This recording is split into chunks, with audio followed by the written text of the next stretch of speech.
Você vai sentar ali. Amém, meus irmãos? Vamos abrir a Bíblia ali no livro de Salmos. Salmo de número 103.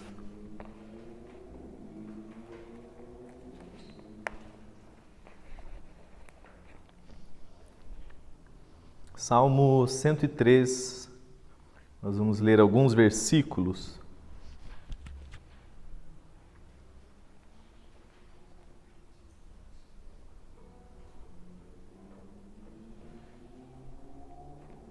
Se quiser sentar ali, fica à vontade. Salmo 103, a partir do versículo 1, diz assim: Bendize ao Senhor a minha alma, e tudo o que há em mim, bendiga o seu santo nome. Bendize ao Senhor, ó minha alma, e não te esqueças de nenhum de seus benefícios, porque Ele é quem perdoa todas as tuas iniquidades, quem sara todas as tuas enfermidades, quem redime a tua vida da destruição, quem te coroa com bondade amorosa e tenra misericórdia, quem satisfaz tua boca com coisas boas, de modo que a tua juventude se renova como a da águia. O Senhor executa justiça e juízo a todos os que são oprimidos. Fez conhecidos os seus caminhos a Moisés e os seus feitos aos filhos de Israel. O Senhor é misericordioso e gracioso, tardio em irar-se e abundante em misericórdia. Ele não repreenderá sempre, nem guardará sua ira para sempre. Ele não nos trata segundo os nossos pecados e nem nos recompensa de acordo com as nossas iniquidades. Pois assim como o céu está elevado acima da terra, assim é grande a sua misericórdia para os que o temem. Assim como está longe o oriente do ocidente, assim ele removeu de nós as nossas transgressões. Assim como um pai se compadece de seus filhos, assim o Senhor se compadece daqueles que o temem. Pois ele conhece a nossa estrutura, ele se lembra de que somos pó. Quanto ao homem, os seus dias são como a erva, como a flor do campo, assim ele floresce. Pois o vento passa por ela e ela se vai, e o seu lugar não mais a conhecerá. Mas a misericórdia do Senhor é de eternidade a eternidade, sobre aqueles que o temem, e a sua justiça sobre os filhos dos filhos. Aqui o salmo ele continua, mas esse é um dos meus salmos preferidos, escrito por Davi. E por que eu quis ler esse salmo aqui para a gente refletir um pouco no Evangelho? Nós estamos vivendo agora, nas semanas que antecedem a Páscoa, culturalmente a chamada Quaresma, onde principalmente o catolicismo romano tira para períodos de sacrifícios e penitências.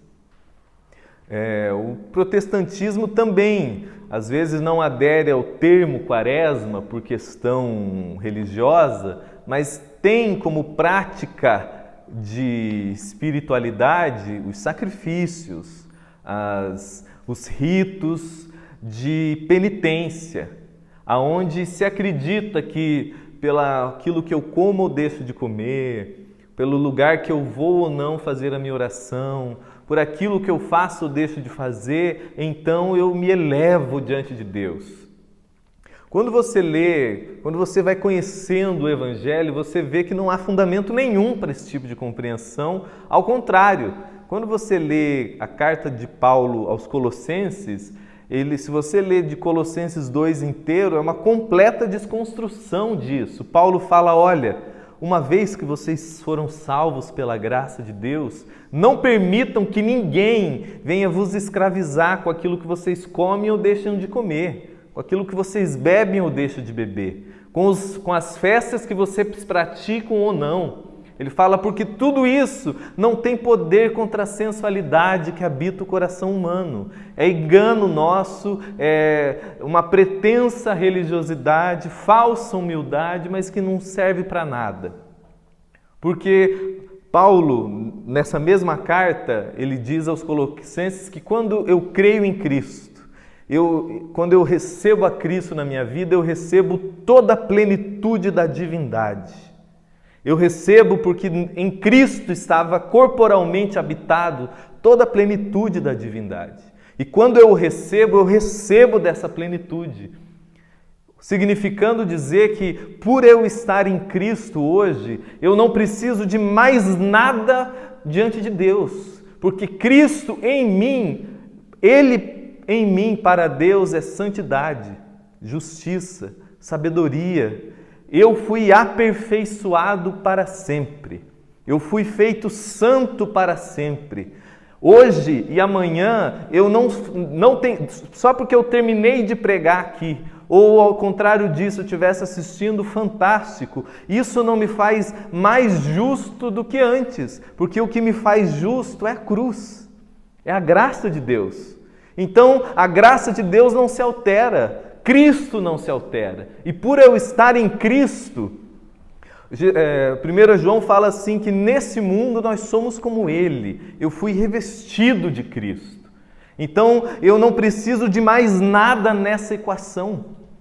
Eu não preciso de mais nada para que eu seja mais agradável a Deus, para que eu seja mais justo para Deus, para que eu seja mais amado por Deus. Cristo é suficiente em mim. A grande boa nova do Evangelho que Paulo escreve aos Colossenses é Cristo em vós, a esperança da glória. Essa é a boa notícia. Só que o mesmo Evangelho que proclama vocês são justificados, santos em Cristo, redimidos, limpos, perdoados para sempre, aperfeiçoados para sempre, essas verdades eternas precisam se tornar experienciáveis em nós. Elas precisam crescer na nossa experiência existencial, para que aquilo que já é se torne uma experiência no nosso dia a dia. Aquilo que já é um fato consumado na cruz se torne uma percepção e um modo pelo qual a gente interpreta a vida, um modo pelo qual a gente sente e lida com as coisas, para aquilo que é um fato. E é interessante que mesmo Paulo, lhe diz assim: vocês já são filhos de Deus, mas ainda não se manifestou em plenitude o que vocês são. A gente não está longe ainda de entender o significado do que é estar em Cristo. E essa constância, esse constante crescimento, essa constante experiência de crescimento na graça de Deus, ele não acontece através de períodos de penitência, de flagelos, aonde agora eu estou numa quarentena, não chamo de quaresma, uma quarentena, aonde agora os meus sacrifícios para Deus me farão mais santos. Não. O Evangelho me ensina que em Cristo está tudo consumado. Mas como que aquilo que já está consumado e já é um fato eterno diante de Deus se torna uma realidade para mim? Esse salmo, ele nos fala algo que a gente percebe o porquê que muitas vezes aquilo que já é não é uma realidade que a gente ainda não experimenta. Se eu já sou perdoado, se eu já sou santo em Cristo, se eu já sou justo, se eu já sou amado, por que na prática a minha vida ainda é tão confusa, ansiosa, aflita, angustiada? E o salmista, ele dá uma dica que é tão, por mais óbvia que pareça, a gente se esquece do que ele diz aqui. Ele explica algo aqui, quando ele está nesse salmo, ele fala com ele mesmo. Ele fala ele fala com a alma dele. Porque você e eu, existe uma tendência natural do ser humano do esquecimento. Do esquecimento daquilo que já está feito. do esquecimento de quem se é. Do esquecimento. E quando eu falo esquecimento, e quando o Evangelho trata essa questão do esquecimento, não é que intelectualmente você teve uma amnésia espiritual. Não é porque se eu der uma fichinha para cada um aqui e perguntar, primeira pergunta, você é salvo pela fé ou pelas obras? Pela fé. É a graça ou as obras? É a graça. Todo mundo ia responder, acredito eu, da melhor maneira possível. Porque aqui, mentalmente, de maneira rasa, a gente não esqueceu. A gente sabe como no intelecto nosso a gente está lembrando sempre. Mas aqui, no mais profundo do ser, o dia a dia, as experiências da vida, as pressões que a gente vive, o fluxo desse mundo, a nossa própria natureza mamífera, cheia de traumas, de memórias, de química orgânica, tudo isso nos leva sutilmente a irmos nos esquecendo de quem nós somos.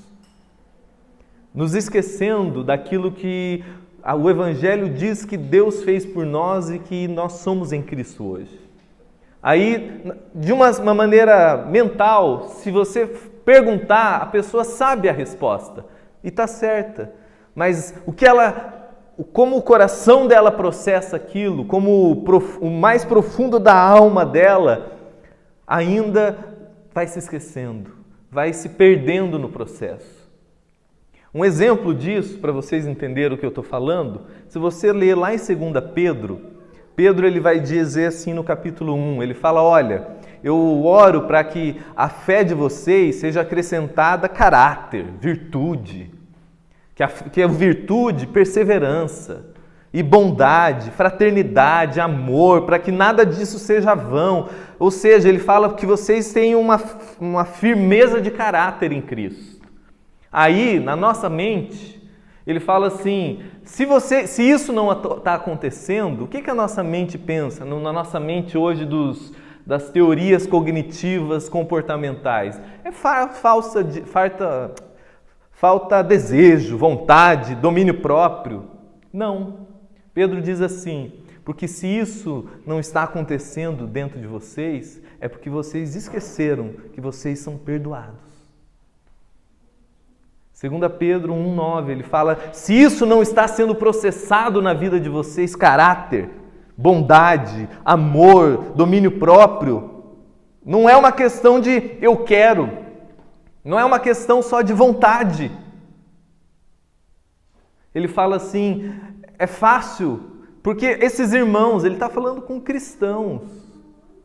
Essas pessoas ali, se perguntassem para eles, se são perdoados, eles falam, aham.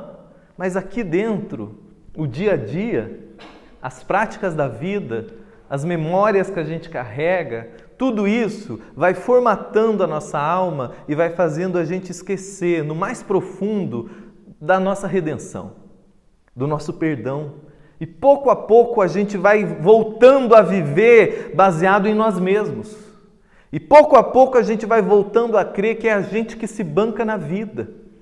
E Pedro fala, quando isso vai se perdendo, vocês começam a pensar só no aqui, no agora, e esquecem daquilo que foi consumado como perdão, redenção. E o resultado disso é que o caráter de vocês vai se fragilizando, o amor na vida de vocês vai se fragilizando. Então o que Pedro estava falando? Uma vez que não há caráter, que não há bondade, que não há firmeza de amor entre vocês, ele não fala, eu oro porque vocês têm muita vontade, muita força. Não. Ele fala, vocês precisam se lembrar. Vocês precisam se lembrar novamente, todo dia, manter aquecido o coração de vocês no fato de que vocês são perdoados. Vocês precisam se lembrar no fato de que vocês são redimidos, que tudo é um ato de graça, que já está tudo feito em favor de vocês. Um outro exemplo, Paulo escrevendo aos Coríntios, quando ele vai pedir uma ajuda financeira, lá em 2 Coríntios 8 e 9. Ele começa a pedir uma ajuda financeira e quando você pensa disso, você fala, Paulo escreve uma carta e diz assim, viu, vocês têm que ajudar, pronto, acabou. Não, porque generosidade não é uma disciplina apenas, não é uma força de vontade apenas. Ele fala assim, olha, lembrem-se da graça de Cristo sobre vocês, que sendo rico se fez pobre. E neles, lembrem-se que vocês eram miseráveis, pecadores, e que em Cristo a condição de vocês mudou. Lembrem-se que hoje no Evangelho vocês foram colocados nessa graça, que vocês foram feitos ricos, abençoados, prósperos. O que Paulo estava lidando? Com a motivação mais profunda. Estava lembrando aqueles irmãos do significado do Evangelho, porque é somente quando o nosso coração o nosso entendimento vai sempre se fortalecendo no Evangelho, o resultado disso é que nós vamos nos tornando generosos. Porque a vontade, força de vontade, você pode sair daqui e falar, agora eu vou fazer isso. A pessoa fala assim, agora eu vou para a academia.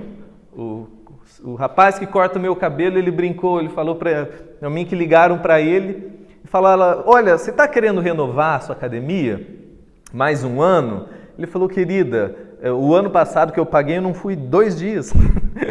Por quê? Ele teve um dia de muita força de vontade. Aquilo não durou 2 semanas. Porque o ser humano em si mesmo, ele não dá conta. Nós, na nossa própria força de vontade, é importante, sim. Mas o Evangelho é uma mudança de dentro para fora. E o nosso coração facilmente vai se esquecendo, a nossa alma, o mais profundo do nosso ser, vai sendo impressionado, vai sendo pressionado, vai sendo exposto a tanta coisa que diz o contrário, que daqui a pouco a gente vai se esquecendo. Daqui a pouco a gente vai se perdendo dentro de nós mesmos.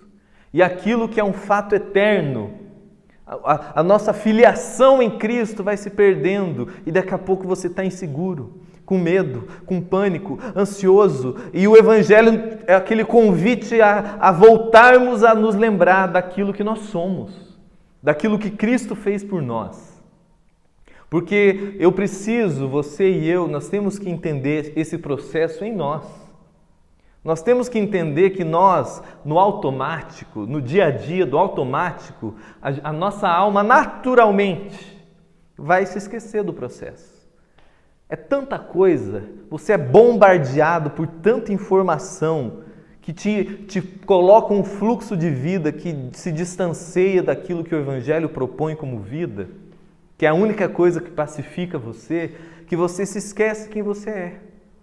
Que você se esquece o quanto você é amado, que você se esquece que você já está totalmente perdoado, que você se esquece que você já é um filho de Deus, que não há necessidade mais de buscar em nada mais validação, identidade, dignidade, está tudo consumado, Cristo é suficiente. Aí, no domingo, você lembrou de tudo, na sexta-feira o seu coração está aflito, cansado, porque as pressões do dia a dia, os fluxos desse mundo, a sua própria natureza carnal, a própria dimensão das memórias que você carrega vão sufocando essa memória eterna dentro de nós. Mas eu tenho que entender que existe, a vida de Deus já está em mim. Eu e você somos habitados pelo que o Evangelho chama de Zoe, que é a própria vida de Deus. Pela graça de Deus eu fui feito uma nova criatura. Eu sou participante da natureza de Deus e tenho em mim a semente divina. É o que o Evangelho ensina. Mas essa semente, ela precisa crescer. E uma das coisas que acontece no processo é que a gente imagina que no automático isso vai acontecer. No automático a gente esquece. No automático a gente tem uma memória intelectual, mas na prática o nosso coração vai se cansando, vai se afligindo e a nossa alma vai se esquecendo.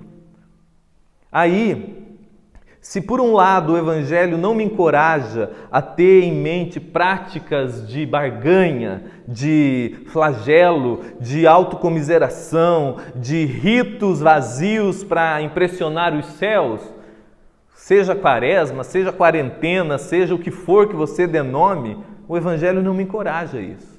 Mas por outro lado, você percebe nos escritos de Paulo, de Pedro, de Tiago, um encorajamento a práticas espirituais que vão ativar e acender em nós a realidade daquilo que nós somos.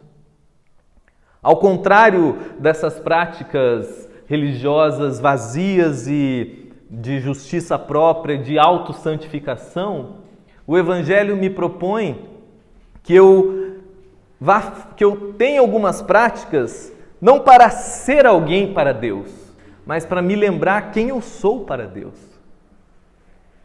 Seria como se a Catiúcia, ela precisasse se lembrar, não que o que ela vai fazer ela ser mais filha do Juarez. Não, ela precisa se lembrar que hoje, amanhã e ontem ela é muito filha do Juarez. Só que às vezes ela vai esquecendo isso. Às vezes o que as pessoas dizem, as memórias que ela teve, as pressões do trabalho, as coisas na mídia vão começando a impressionar que ela tem que provar que ela é filha. Ela tem que conquistar para que o Juarez olhe e fale: eu acho que hoje você é minha filha. Não, hoje não é tanto. Não. As práticas da graça, na graça de Deus, é para trazer a nossa consciência, é lembrar a nossa alma, é formatar e enraizar o entendimento do nosso ser para as verdades daquilo que já está feito, para as verdades daquilo de quem eu sou. Porque a semelhança desses irmãos que receberam a carta de Pedro, que um caráter frágil, uma bondade fragilizada, um amor como prática de vida fragilizado, não era falta de força de vontade, mas é porque eles estavam esquecendo o quanto eles eram perdoados. Eles estavam esquecendo quem eles eram. E se eu posso com vocês aqui buscar, olhando para o Evangelho, quais seriam essas práticas espirituais que eu devo acolher na minha vida, que serão saúde para a minha vida, que vão me estimular nas verdades eternas que já me habitam? Você pode ler ali em Provérbios, no capítulo 4, diz assim, versículo 20, 21 e 22, diz assim: Filho meu, atenta para as minhas palavras, aos meus ensinamentos e inclina os teus ouvidos, porque eles são vida para os que o acham e saúde para o seu ser. Ele fala: não deixe isso se apartar do seu coração. O que ele está falando? As mesmas coisas que Davi. Ele está lembrando, ele fala: olha, minha alma, não te esqueças. Salmo 103, não se esqueças de nenhum dos teus benefícios. Lembra, minha alma, que Deus não te trata segundo as suas relatividades. Lembra, minha alma, que eu fui coroado de vida. Lembra, minha alma, que você está toda perdoada, que tudo em você está perdoado. Lembra, minha alma, que não há nada contra você, que tudo Deus está fazendo trabalhar em seu favor. Lembra, minha alma, que Deus é por você e nunca contra você. O que o Salmo 103 é um estímulo para que eu e você desenvolva no nosso dia a dia. No nosso dia a dia, não práticas religiosas vazias de autossacrifício, mas disciplinas espirituais. De todos os dias passarmos tempo, primeiro, nos expondo ao Evangelho. Porque Romanos 10, 17 diz assim: a fé, o mais profundo da fé no Evangelho, ela vem de ouvir a palavra de Cristo. E interessante que em Romanos 10, 17, o significado é palavra de Cristos. Não é uma lista de leis e de regras, mas é a verdade da graça de Deus sendo ouvida. Como isso? Por aquilo que você lê, por aquilo que você assiste, por livros que você lê, por coisas que você medita e fala. Tudo isso vai avivando dentro de você os significados eternos que já te habitam. Lembre-se, quando você está em Cristo, você foi imergido na plenitude da eternidade. Você não precisa de mais nada. Você não precisa de mais nada vindo do céu. Você precisa só saber quem você é em Cristo. Você não precisa de um vento impetuoso. Você é habitado pelo Espírito Santo. O Eterno habita você. E o que o Evangelho me estimula? A ouvir as verdades eternas da graça de Deus, seja pela leitura, pelo ouvir de mensagens, pelo ouvir de louvores, por ler livros, me expor ao Evangelho de todos os lados, principalmente quando a nossa alma está querendo oscilar. Principalmente nos dias que a sua alma parece que vai sozinha para o buraco. Nessa hora, o que Davi fala? Tadinha dela, né? Não, ele fala, lembra minha alma. Salmos 42, ele vai na mesma linha, ele fala assim, por que está abatido a minha alma? Espera em Deus, confia nele. O que ele está fazendo ali? Ele está expondo o ser dele, a alma dele, as emoções, a razão, a vontade ao Evangelho. Ele está lembrando a ele mesmo algo que às vezes, de maneira simples e rasa, ele sabia. Não era uma desinformação para ele, mas que às vezes lá no íntimo aquilo vai se perdendo. Lá no íntimo aquilo vai sendo sufocado pelas pressões do dia a dia. Então, uma prática espiritual nesse processo, não para pré-Páscoa, mas para a vida de vocês.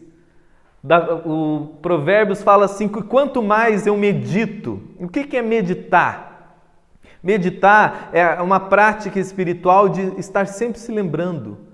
Vem do remoer que a vaca faz, do ruminar, de ficar trazendo a memória, principalmente em dias que o seu coração está aflito, principalmente em dias que parece que o mundo está contra você, principalmente em dias que parece que todas as portas se fecharam. Nessa hora, você tem que lembrar a sua alma, fala, todas as coisas cooperam para o meu bem. Nenhuma porta se fechou contra mim, porque nada é contra mim hoje. Se Deus é por mim, nada é contra mim. E Deus é por mim não é porque eu sou bom, Deus é por mim porque eu estou em Cristo.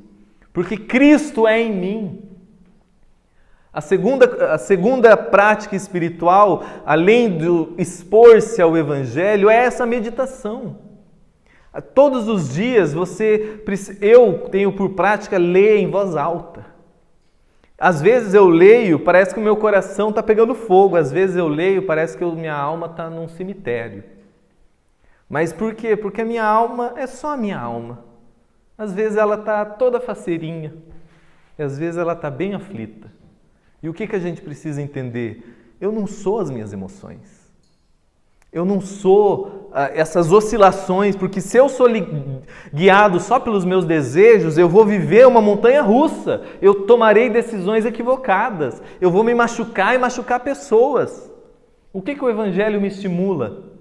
A entender esse processo, a não sofrer a não se sentir culpado por estar vivendo esse processo, mas pegar a sua alma, a semelhança de Davi, e mergulhá-la na graça de Deus. Lembra, minha alma, dos benefícios do Senhor sobre você. Lembra, minha alma, que Ele perdoou todos os seus pecados. Lembra todo o meu ser que você foi coroado de vida. Lembra todo o meu ser que você é próspero, justo, perdoado. Lembra que todos os equívocos que você está cometendo diante de Deus está tudo perdoado. É justamente isso que gera em você força interior. E quanto mais você faz isso, seja pela exposição daquilo que você ouve, lê, escuta, ou seja pela meditação, pelas práticas de ficar pensando e falando sobre isso e orando. Por que Davi não estava orando a Deus? O Salmo 103 não é uma oração a Deus, é uma fala dele para com ele mesmo.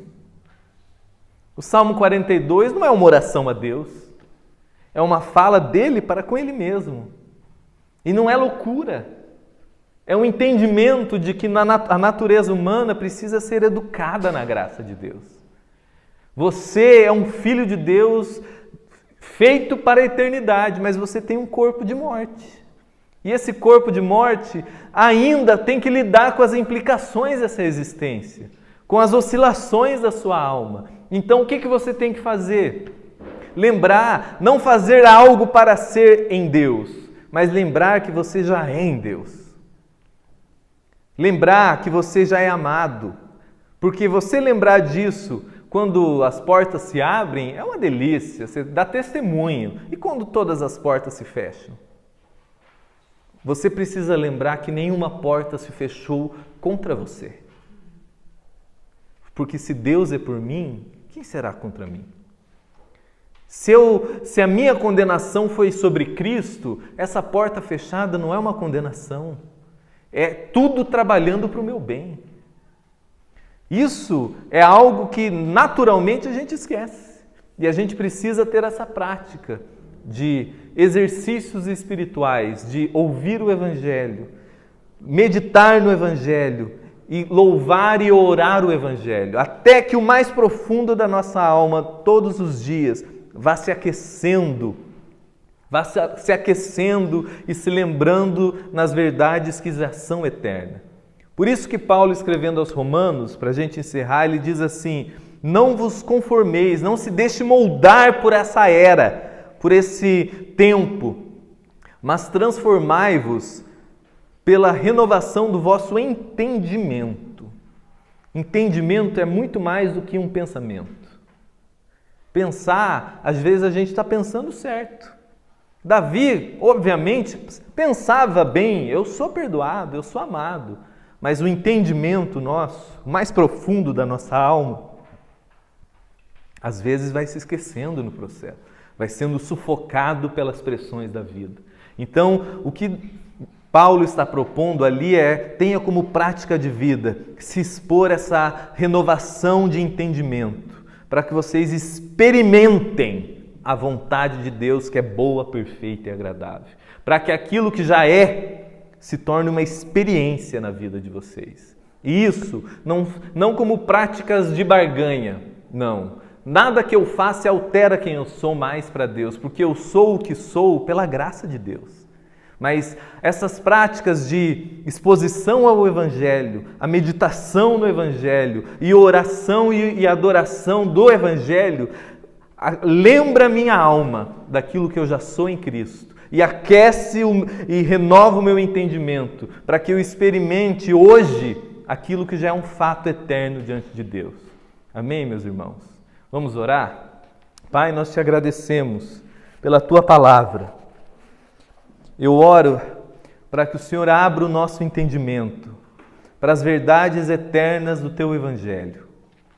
Oro, Pai, para que o Senhor venha ativar dentro de nós as compreensões da Tua graça.